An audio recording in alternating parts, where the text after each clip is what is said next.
Hi, I'm Selena Hill with Latinos Post, and I'm here with New York City mayoral candidate Anthony Weiner. Thank you so much for being here today. My pleasure. Thank you. Thank you. So you actually just left this senior center. We're here in Brooklyn, and you were just speaking to these seniors. What was the message that you delivered? Well, there were a couple of things they wanted to talk about. You know, one is this problem that seniors face, that their Social Security cost of living adjustment, which is supposed to keep up with inflation, has been basically zero. So their Social Security has been flat, yet their rents have been going up every single year. And so I talked a little bit about the idea that we need to make sure that the rents don't outstrip their Social Security cost of living adjustment, because it's really all they have to live on is Social Security, many of them. When you started off this campaign, at one point you were #1 in the polls. Right now we see that you're hovering around #4. What is your plan and strategy to get back to #1? Well, the polls have been a bit of a roller coaster. When I actually at first got in, I was lagging behind, and then as people got to hear a little bit about the issues and less about the headlines, I rose up, and then there were more things that came out, and it came down.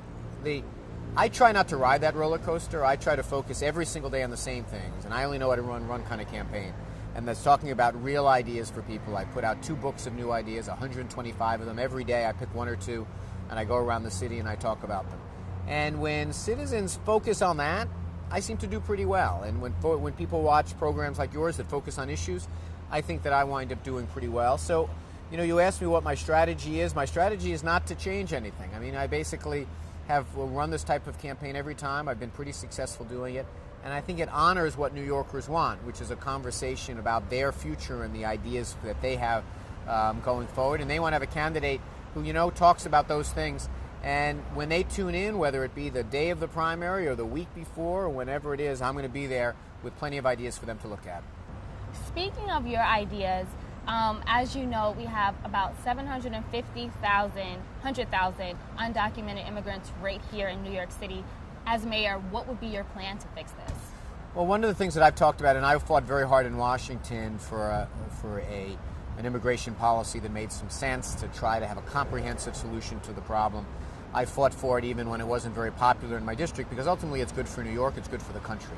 You know, I'm not going to have as much power to solve that national problem when I'm mayor, but I can do things to make life easier for the undocumented here. One, I have a proposal to provide an identification card that not only is an ID card that the undocumented can use, but also it's something we would all want to get. It can be used as a Metro card, it can be used as a library card, a discount card at cultural institutions. So there's not a stigma to the card. That's one proposal I've got. Another thing that I've talked about on the campaign trail is that after Obamacare becomes the law in the beginning of January, or after it becomes fully implemented, you're still going to have no coverage for the undocumented. I'm going to create a single-payer healthcare system for New York to cover the undocumented as well. It's not only humane for them, but it also saves the city a lot of money, because otherwise those people are going into hospital emergency rooms with no ability to pay, passing along the bills to all of us. Now, as you mentioned, you were working in Washington for a long time. Based on your track record, why do you deserve the Latino vote? Well, you take a look at, I represented a fairly conservative district in Brooklyn and Queens, where there are a lot of voices saying, they were very against immigration reform.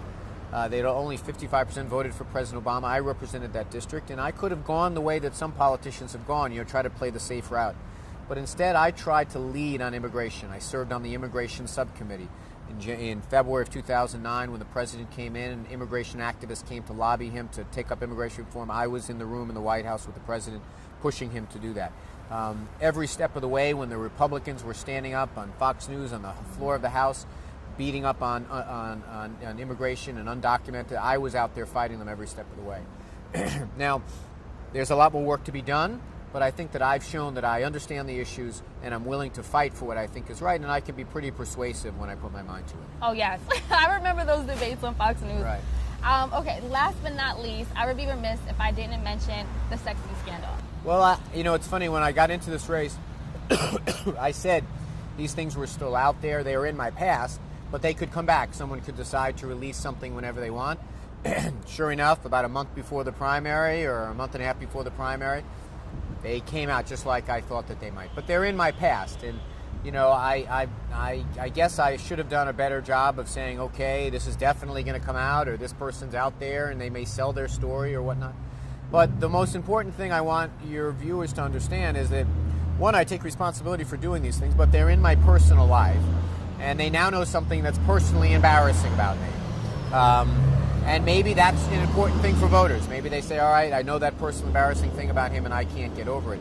But I also want them to think about what they want in a mayor. If they want a mayor who's got good ideas, someone who's shown they're going to fight for them, someone that's shown they're pretty independent, pretty tough, in the face of a lot of pressure, still stands in there and fights for what he believes in, then I think I've shown I'm going to be a pretty good mayor. But look, I deeply regret these things, but they were for my personal life, and they were in the past. People might have heard about them last month, but they were a year ago at least old. And hopefully citizens who want to focus on the issues, I'm going to give them those issues, but if they want to talk to me about my private life, I'm prepared to do that as well. Yeah, and I think most people are focused on the issues. I almost forgot one of the biggest issues in New York City, stop and frisk, which we know, for the most part, disproportionately affects Black and Latinos right here. What is your plan to curb this? Well, look, first of all, I have strongly disagreed with the way the mayor has approached this problem, just so we're all on the same page. We're not talking about people who are being stopped that have guns or getting arrested. These are people who are stopped that even the mayor says have done nothing wrong. The court said they've done nothing wrong. Hundreds of thousands of people, young men of color principally. We've got to stop it. We've got to stop it in a couple of ways. One, I'm the only candidate to propose having police officers wear lapel cameras so they record what's going on. It protects the police officer, but also it makes sure that people are being stopped who deserve to be and not people who don't deserve to be. And also will improve training. In cities that have the lapel cameras, the amount of abuse has gone down dramatically. Police-community relations have improved dramatically. Secondly, we have to go to an approach which is more focused deterrence. Putting a whole net over a whole community doesn't make us safer because, if you are someone who's not doing something, who is committing a crime, all these police officers are only spending time talking to people who are innocent. That doesn't help us any. So focused deterrent drills into the community, tries to get better community relations so police officers are more likely to get tips. Right now, citizens don't cooperate with the police because they don't trust them. They're getting stopped every day. And the third thing we have to do is this, the mayor always releases information from the ComStat reports about crime going up or down. I'm going to have regular reports about the number of stops and whether they would turn out to be valid or invalid. When you shine the bright light, just like your program does, if you shine the bright light on this problem, the stops seem to go down, and also crime goes down. Yes, thank you so much again, You're Anthony Weiner, running for New York City Mayor.